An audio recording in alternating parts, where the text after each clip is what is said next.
evening, brothers and sisters. Welcome to the online Elim gathering. Today, I would like to talk to you about the river of living water. We read in Ezekiel chapter 47, verse 9, where these waters flow, they refresh. Everything lives where the river goes. At mangyayari na bawat likhang may buhay na dumadami, saan magdako o maagos ang tubig, ay mabubuhay. At magkakaroon ng totoong napakaraming isda. Sapagkat ang tubig na ito ay dumarating dyan, at ang tubig ng dagat ay mapagagaling. At bawat may buhay ay mabubuhay, saan man dumating ang ilong. Kayo ba ay nakapagtampisaw na sa batis? Have you ever swam and frolicked in a flowing river? It was so refreshing. The water is cool. The trees and plants along its banks are verdant and healthy. And the branches of the trees rustle with the wind. It is absolutely true. Where these waters flow, they refresh. Everything lives. Where the river goes, Jesus is the living water. If you abide in Him, you will feel alive and He will refresh you. Come to Jesus now and be revitalized by His holy presence. Amen. Good evening mga kapatid and welcome once again to our online Elim gathering. Good evening, brothers and sisters, and may the peace of Christ be with you all. Amen. The Psalms tell us, give thanks to the Lord for He is good. His love is everlasting. So, meron ba tayong gustong pasalamatan sa Panginoon tonight? Meron. Praise the Lord. Nagpapasalamat ako because God has blessed us with a family vacation na matagal na rin namin pinagpe-pray. Yes. And we've been looking forward to it, and finally natupad recently. Yes. So thank Nakabakasyon you, na rin kami Lord. as a whole Yes. family. Mhm. So, especially for me, I was just so thankful to have a break from work. I'm so grateful for my workmates who covered the university while I was gone. And definitely, I'm so thankful for such a relaxing and enjoyable vacation. Yes, and I would say it was really fun also. So, kasi I loved also the new experiences, and of course the beautiful sights, and Flowers. Oh yes, I love just seeing the flowers, diba? So when you see God's creation, for me, can't help but just, see the Lord reflected in all this beauty. So thank you, Lord. And ako, when we go to different places, ako food tourist ako eh. So parang I always look forward to the cuisine that is offered to us when we go to different places. Saka pag ganun talagang, pag nilalasap natin, yun talagang taste and see that the Lord is good. Yes, talagang ninanamnam yung goodness of God. Amen. Yes. So, napakadami na pwede natin pasalamatan sa Panginoon. So, of course, we're here to gather together to worship the Lord online. So, are we ready mga kapatid? Let's come in the name of the Father, and of the Son, and of the Holy Spirit. Amen.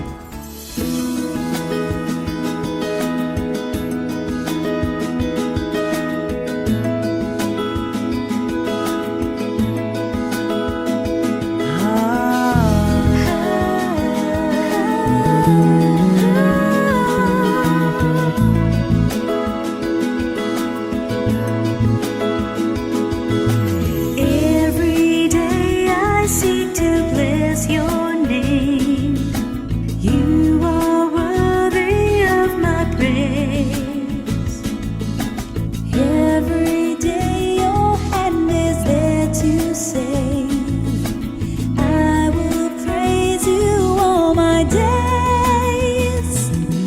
My tongue shall declare the goodness of the Lord, your kindness forevermore. You are good, so good to me. You are good, and forever you will be. You are good. You have crowned me with your love, and His grace all my eyes can see. Is so good to me.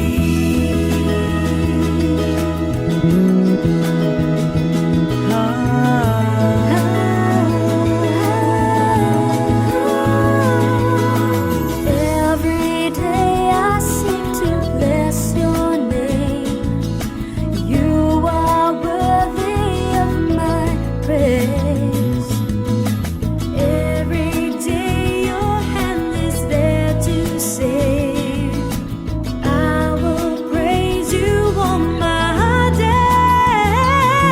My tongue shall declare the goodness of the Lord, your kindness forevermore.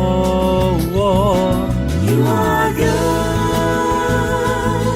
so good to me. You are good, and forever you will be. You are good. You have crowned me with your love, and His grace all my eyes can see.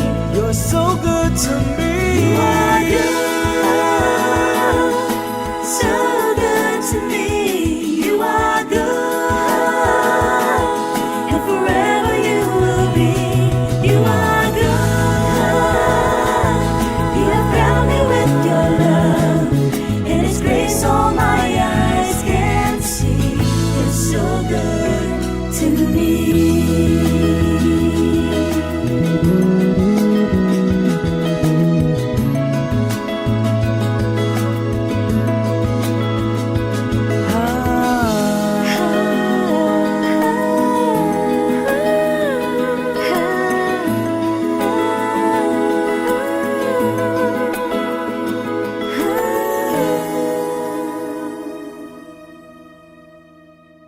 Lord, you are so good. You are so, so good.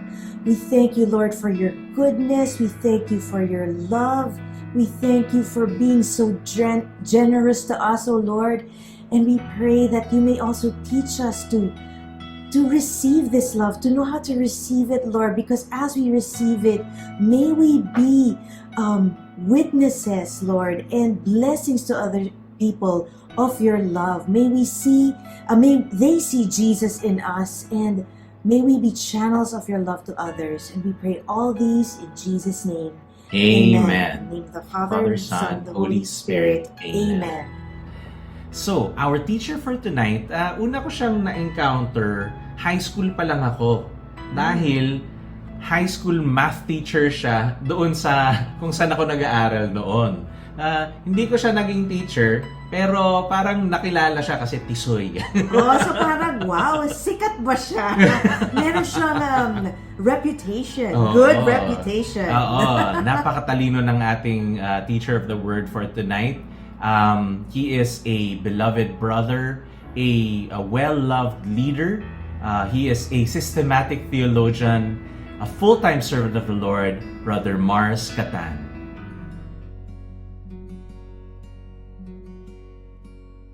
We just celebrated Trinity Sunday, and I'd like to share with you something about the Holy Trinity. Medyo marami nahihirapan dito kasi talagang mystery nga eh. Paano natin maintindihan? Well, ang katotohanan, hindi talaga. Pero pwede naman natin subukan sa pamamagitan ng illustrations, no? Images. So, hingi tayo ng tulong. Let's ask the help from 3 people today.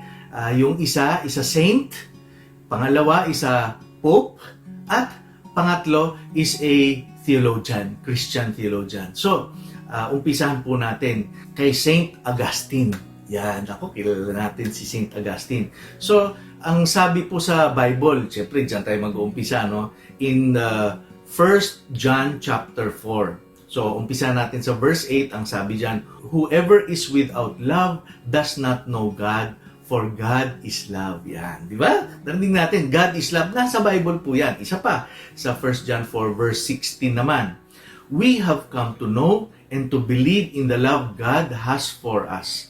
God is love. Ayan na naman. And whoever remains in love remains in God and God in Him. Yan, beautiful. So ano sinasabi ni Saint Augustine? Tayong lahat, no? We are made in God's image and likeness, hindi ba? So when we are made in God's image and likeness, alam naman natin, God is beyond material. Tayo, material kasi we are flesh, di ba? But we are also immaterial. Meron tayong soul, meron tayong will, kaya natin mag-isip, meron tayong mind. Kaya yung mga mahilig mag-isip, huwag kayo mag-alala. We are just exercising our godliness, ano? Because we were made in His image. So, ang sabi ni Saint Augustine, merong mens. Ibig sabihin ng mens, mind. Yung mens, dyan po galing yung word na mental, di ba? Mind. And our minds have a capacity to make a reflection upon itself. Our mind can project ourselves outwardly and see ourselves objectively. Naku, napaka matalinhaga naman yan, Brother Mars. Hindi. Ang sinasabi lang ni St. Augustine, kaya natin magmuni, kaya natin mag-isip-isip. No? Di ba, nag-iisip tayo at the end of the day, we reflect, no? Ano bang ginawa ko kanina? How can I do it better tomorrow? Ano ba yung sinabi ko? Naku, mali ata yun. Kailangan mag-sorry ako. Ano ba? So, kailangan natin, kaya nating mag-reflect. Even Mama Mary, tandaan niyo, di ba, yung sa Annunciation, nagpakita si Angel Gabriel. Tapos nag-prophesy sa kanya about conceiving, about being the mother of God. Nako, in Luke 1, verse 29, Mary was troubled and pondered this in her heart. Nag-isip-isip siya, nagmuni-muni. So yung troubled, ibig sabihin, nabagabag, na napaisip. Yan. Kaya nag-isip siya.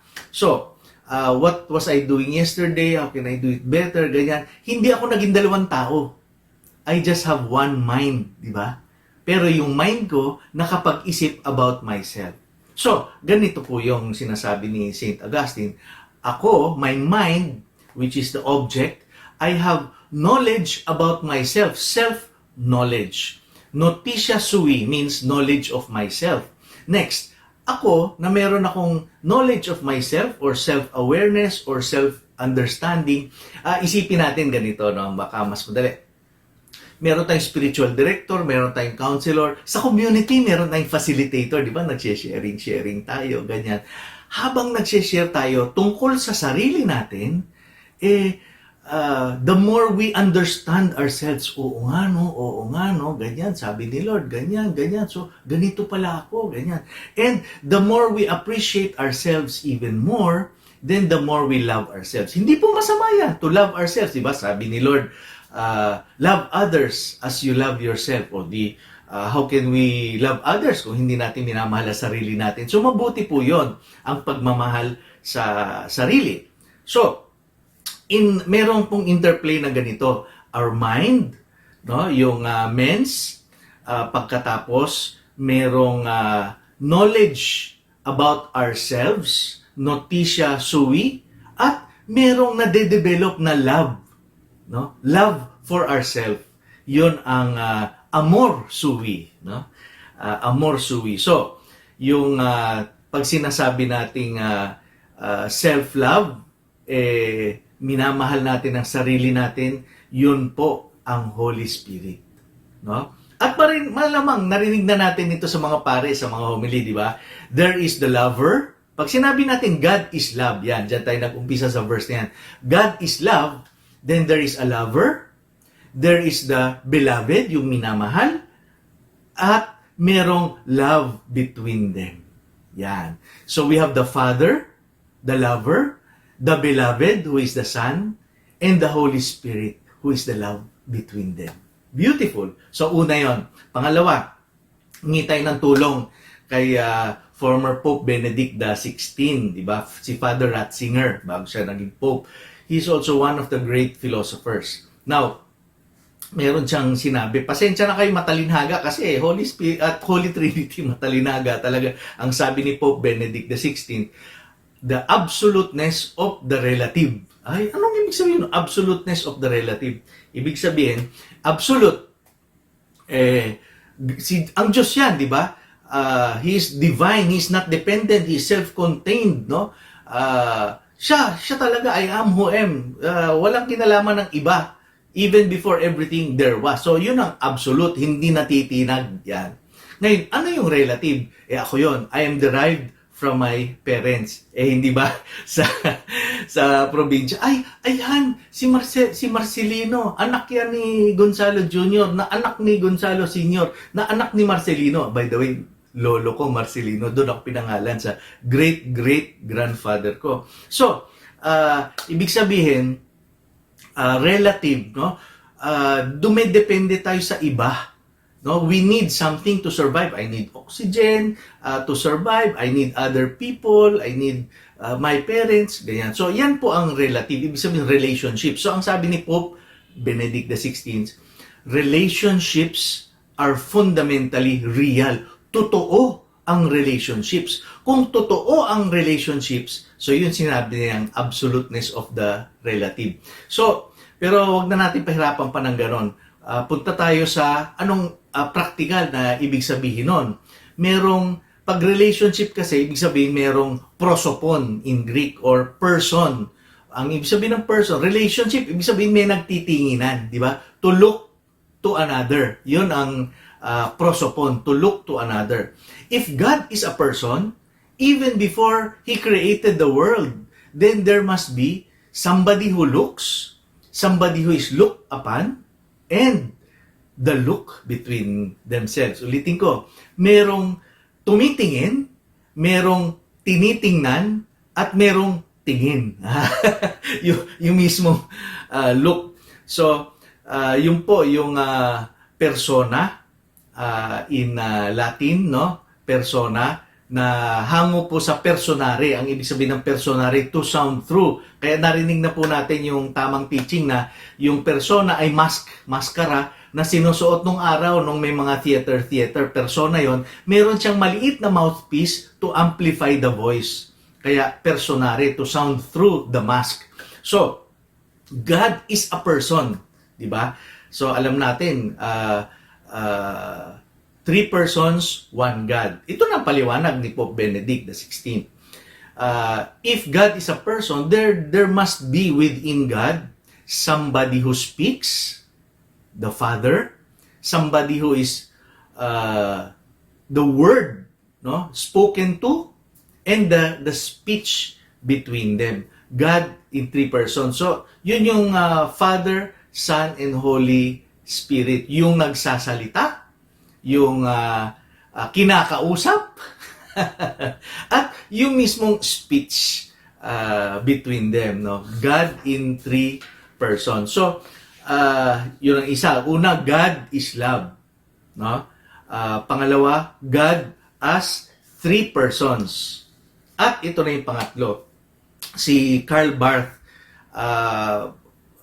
malamang hindi nyo kilala, pero he's one of the greatest Christian theologians, no? Na medyo contemporary. Protestante po siya, pero natatandaan nyo ba? Di ba? Ang Kristiyano, what binds us together? Jesus is Savior, is both God and man, at the Holy Trinity. Kaya itong doktrina ng Holy Trinity, sa lahat ito ng Kristiyano, pati Protestante. So, alam natin yung John chapter 1 verse 1. In the beginning was the Word was with God, and the Word was God.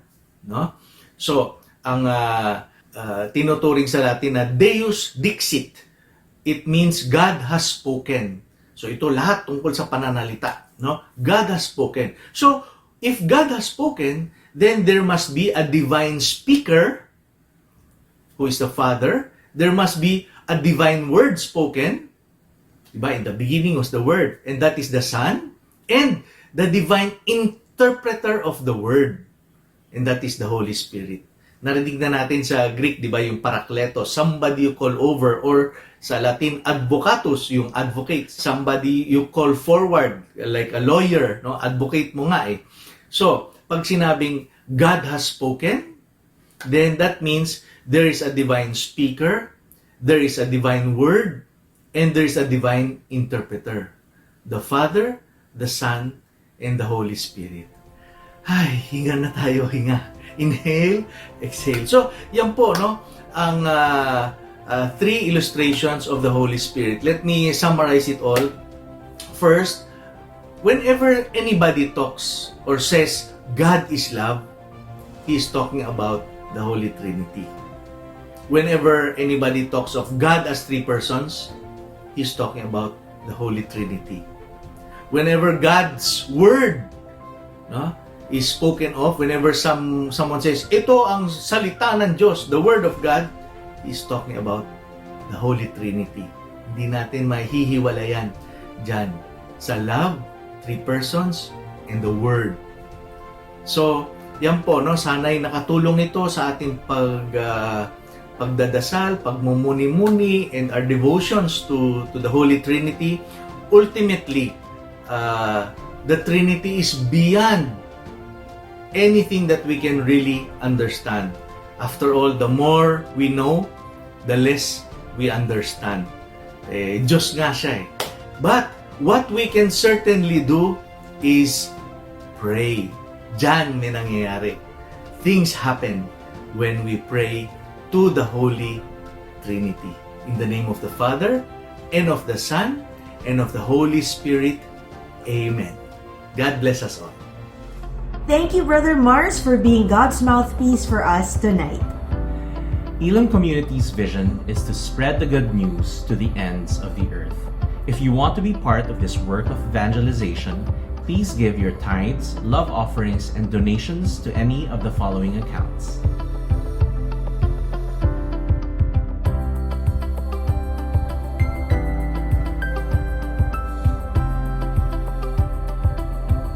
We pray for all those who gave their tithes and love offerings. May the Lord bless you 100-fold for your generosity. In Jesus' name, Amen.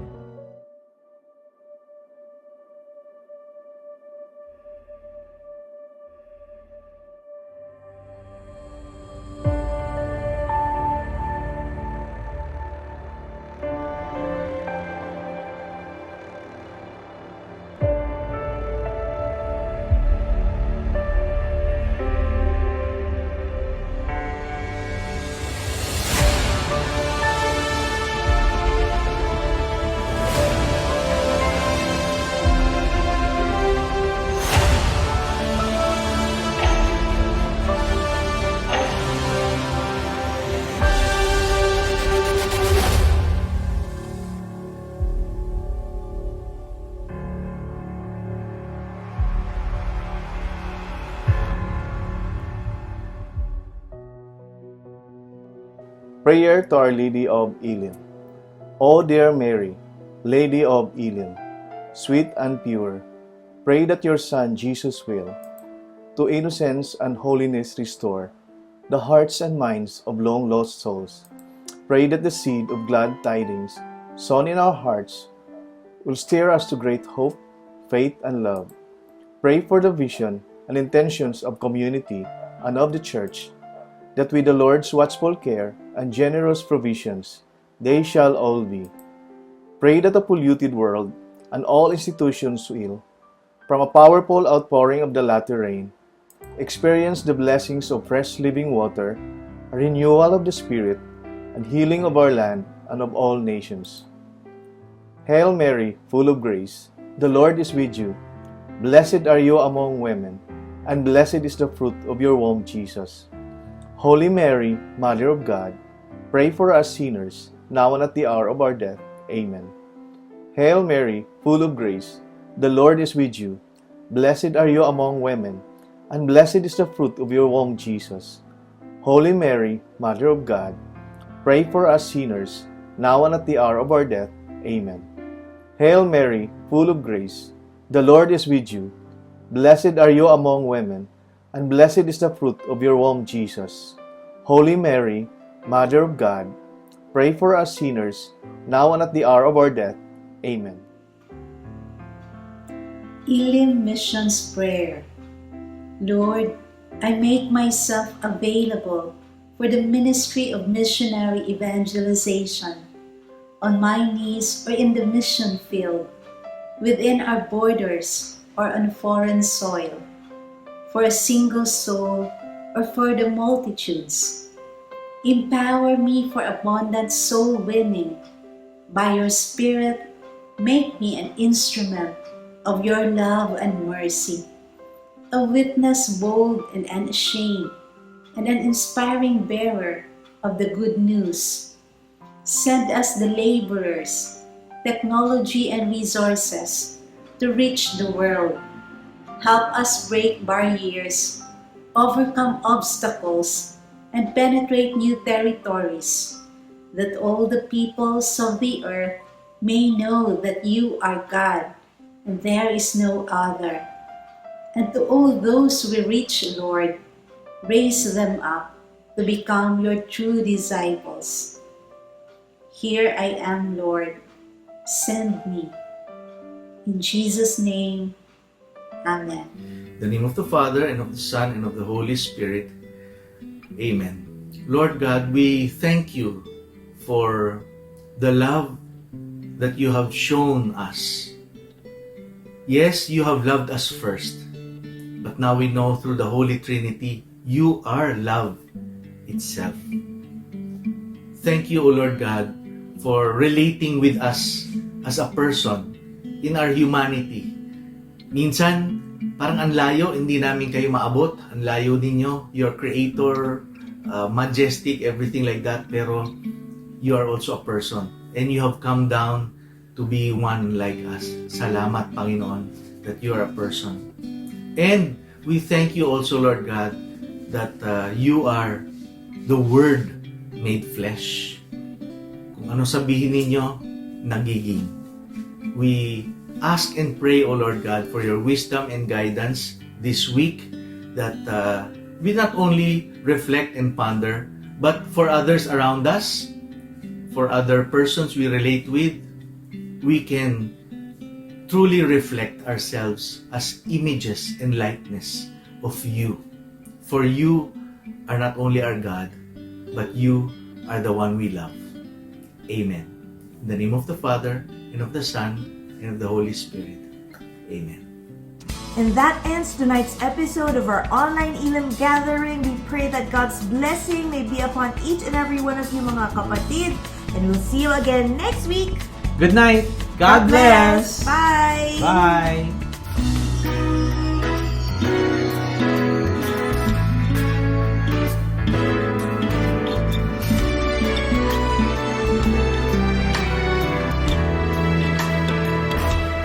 Sometime back each of us led a solitary life instead, thinking only of ourselves till one day he had to show the way. Now the past doesn't really matter, for we all have found a home, with one mind and one heart, where Jesus is our Lord. Joy and laughter, we have found each other. Here at Elim, we have love.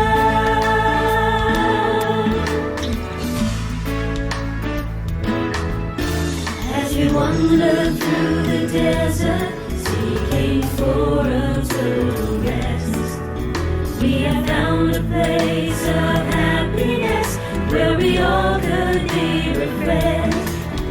Now the past doesn't really matter, for we all have found a home, with one mind and one heart, where Jesus is our Lord. Filled with joy and laughter, we have found each other. Here at Elim, we have love. Together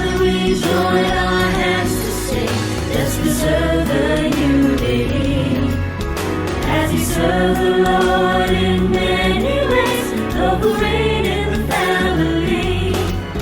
Now the past doesn't really matter, for we all have found a home. With one mind and one heart, where Jesus is our Lord. Filled with joy and laughter, we have found each other. Here and here, we have love. Now the past doesn't really matter, for we all have found a home. With one